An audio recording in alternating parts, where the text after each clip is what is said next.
I hadn't eaten dinner with my family in 5 years, and for good reason. The last time I did, my father called my career a hobby that went too far, and my sister said I was playing entrepreneur. I left that night with a smile that felt like armor and a silence that became my shield. 3 days later, the same family who mocked me would beg for my help. It started with a call at 11:47 p.m. The name flashing on my phone was one I hadn't seen in years, Evan Miller. My brother-in-law. His voice shook through the static, saying the company was under a massive data breach and the entire network was collapsing. "Julia, please," he said. "We need Shield Core Labs. You have contacts there, right?" I let the pause stretch until I could hear his breathing. "I have more than contacts. Evan," I said quietly. "I built it." "Oh." He didn't speak for a full 10 seconds. When he finally did, the tone wasn't disbelief, it was dread. "You own Shield Core?" I didn't answer. Some truths don't need confirmation. They only need time to burn. "Our clients are threatening lawsuits," he added quickly, voice breaking. "If this gets out, we're finished." I could almost hear the echo of my father's laughter from years ago. Coding nonsense will never pay your bills, now colliding with his son-in-law's panic. I told Evan I'd review the situation and hung up before he could thank me. The silence in my apartment felt clean, like the moment before dawn when the city forgets its noise. I looked at the skyline and thought of every conversation that ended with, "Get a real job." They had mocked my reality. Now their company was collapsing inside it.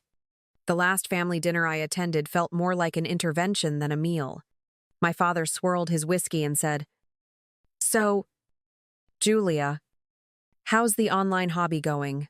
I replied that Shield Core was doing fine, but he only chuckled, calling it a cute project.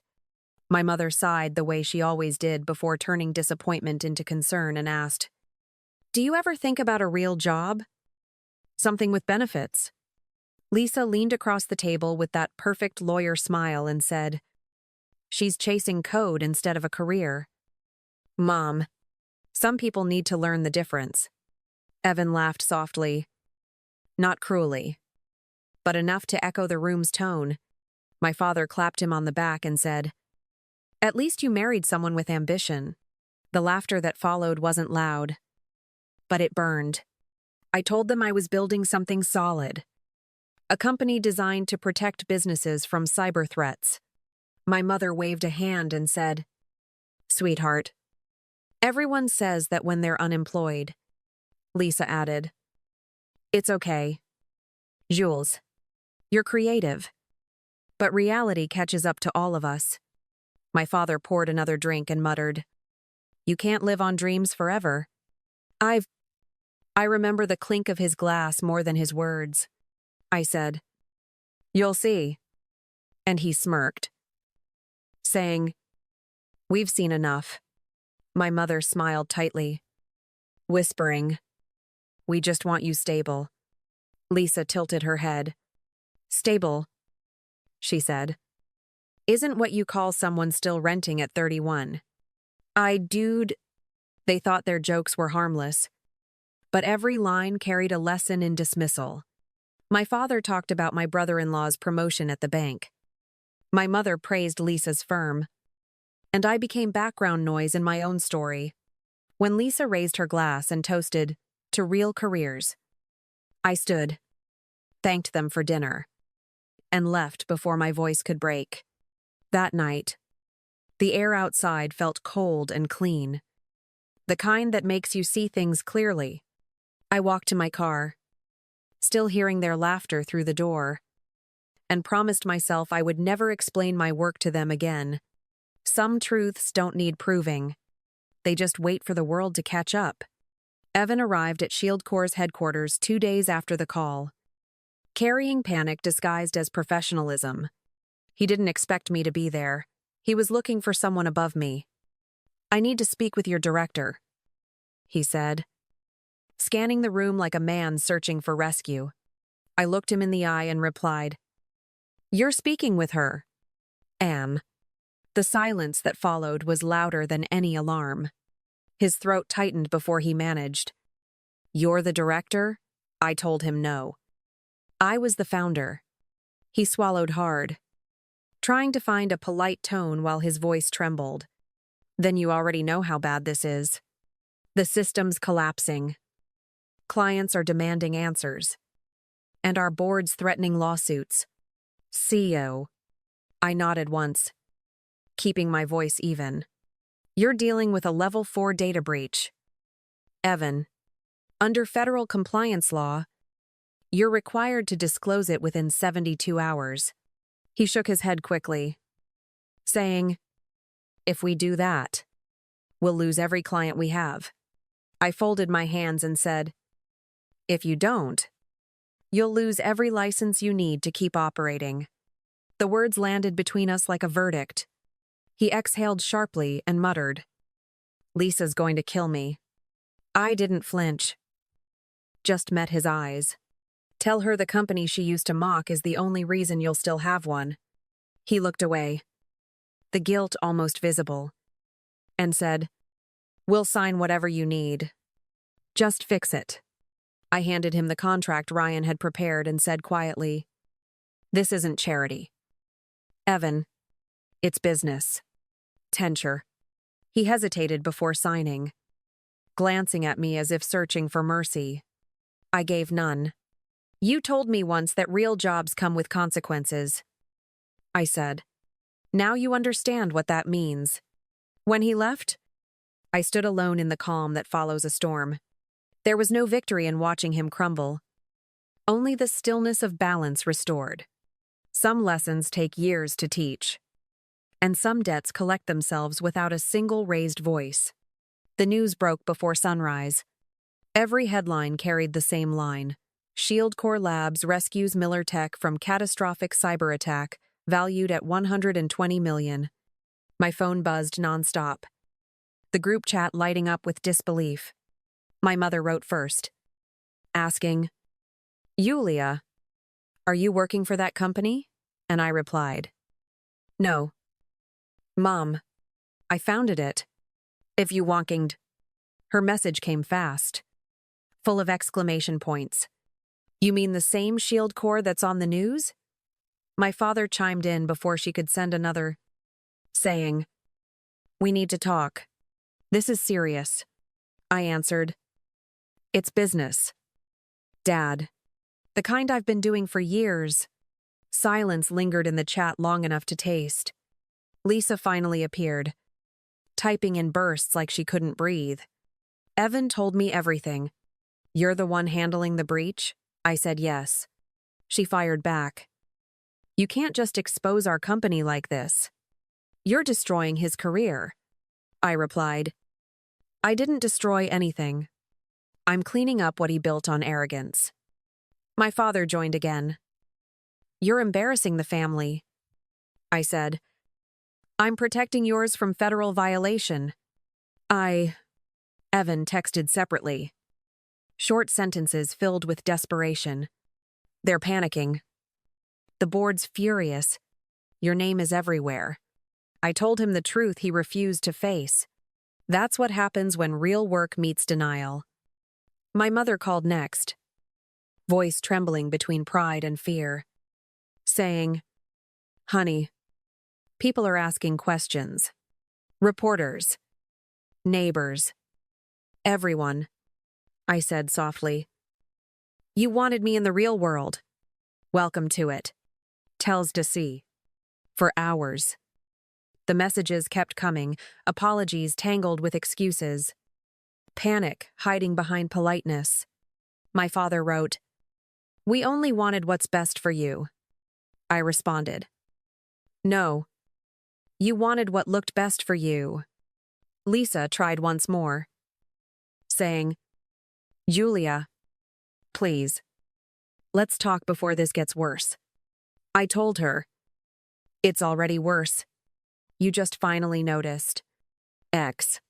When the screen went still, I sat back and watched the headlines scroll across every business feed. Miller Tech was hailed as the company saved by the startup it once mocked. Their fall wasn't my revenge, it was their consequence. And for the first time in years, I didn't need to say a single word to be heard. The dinner invitation arrived as a text from my mother. Short and deliberate. Sunday. Chestpe. M. Family only. Please come. I knew what it meant, damage control disguised as reconciliation. When I walked into the house, the same table where I'd once been lectured was polished and waiting. Candles flickering like an apology no one could say out loud. My father spoke first. His tone heavy. We just want to clear the air. Things have been exaggerated. Dime. I told him. Nothing was exaggerated. Everything was reported exactly as it happened. He frowned and said, You made us look like fools. Yulia, the whole city thinks our family turned on you. I said calmly. You didn't need me to make you look like that. You did it yourself. Lisa set down her fork too hard and snapped. You're still enjoying this. Aren't you? I looked at her. Steady? Enjoyment isn't the word. Clarity is. Evan sat stiff beside her, avoiding my eyes. My mother reached across the table and said softly, We've all made mistakes. Sweetheart, you've proven yourself. And that's wonderful. But holding on to resentment doesn't help anyone. I met her gaze and replied, Neither does pretending we're fine because the headlines forced you to see me. My father's voice sharpened. You think success gives you the right to humiliate your family? I said. No. Dad, you did that when you called my work pretend. Lisa leaned forward, her voice shaking. You could have warned us. Yulia, you could have told me you were involved before Evan walked into your office. I said. Would you have listened? Or would you have laughed like always? She swallowed hard and whispered. You changed. You know, I answered. I had to tack. You made sure the old version of me didn't survive. My father muttered. That's enough. I said. No. This is the first time we're actually being honest. Graze. For a moment, no one spoke. Then I opened the folder beside my plate and placed it on the table. This, I said, is a renewal proposal between Shield Corps and Miller Tech. It includes stricter compliance terms, oversight from our team, and a clause requiring all family-related board members to step down. My father's face turned pale. You can't be serious, I said. Completely. Transparency builds trust. Isn't that what you always preached? Lisa's voice cracked. You're pushing us out, I said. I'm giving you a chance to rebuild with integrity. The same thing you told me to do years ago. Evan exhaled, whispering, She's right. My father glared at him. But Evan didn't look away. My mother's voice trembled.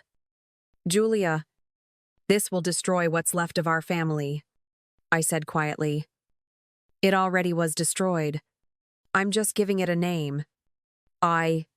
My father pushed back his chair, anger and regret wrestling in his expression. You're colder than I ever imagined, he said. I answered. No. Dad, I'm just no longer afraid. Lisa's eyes filled. But she didn't speak. The silence in that room felt heavier than all the years of mockery that came before it. I stood and said, Sometimes the only way to heal is to remove the infection. When I reached the door, my mother called after me, her voice breaking. Yulia, please, don't leave like this. I turned once and said, This is the only way I know how to leave on my own terms. Her eyes followed me. But no one else moved. The house that once silenced me now echoed with their guilt. And for the first time, I didn't carry it. Revenge wasn't the contract on the table. It was the peace I took with me when I walked away. A week after that dinner, a letter arrived in handwriting I hadn't seen since childhood. My father wrote that he had failed to recognize what was right in front of him, that pride had made him blind. He didn't ask for forgiveness. He only asked that I know he finally understood. I read it once, folded it neatly, and placed it in my desk drawer without a reply. My mother sent messages that grew quieter each day. "We're proud of you," she said in one. "We just didn't know how to say it before." I typed and deleted half a dozen responses before deciding silence said more than any sentence could. Some wounds don't close with words, they close with distance. Lisa tried last. Her message shorter than I expected. "You were right," she wrote. "About all of it. I hope someday we can talk again." I looked at the screen for a long time, then turned off my phone. Forgiveness, I realized, wasn't about them, it was about freeing myself from the need for it. That evening, I walked along the waterfront, the city lights rippling across the water like a promise of calm. For the first time, my life felt unanchored from their judgment. Ryan once told me that success doesn't heal you, peace does. He was right. Revenge had ended at the dinner table, but healing began in the quiet that followed. I stood there until the wind shifted, thinking of the girl who once begged to be believed. She no longer needed witnesses. I whispered into the dark. I made it. Not for validation, but for closure. The skyline shimmered back like an answer. I wasn't angry anymore. I was free. And that was enough. Thank you for staying with me through Julia Bennett's story. If you've ever been underestimated, I hope her quiet strength reminded you that success doesn't need permission. Tell me in the comments, would you forgive them? Or walk away? Subscribe for more stories of silence, power, and redemption.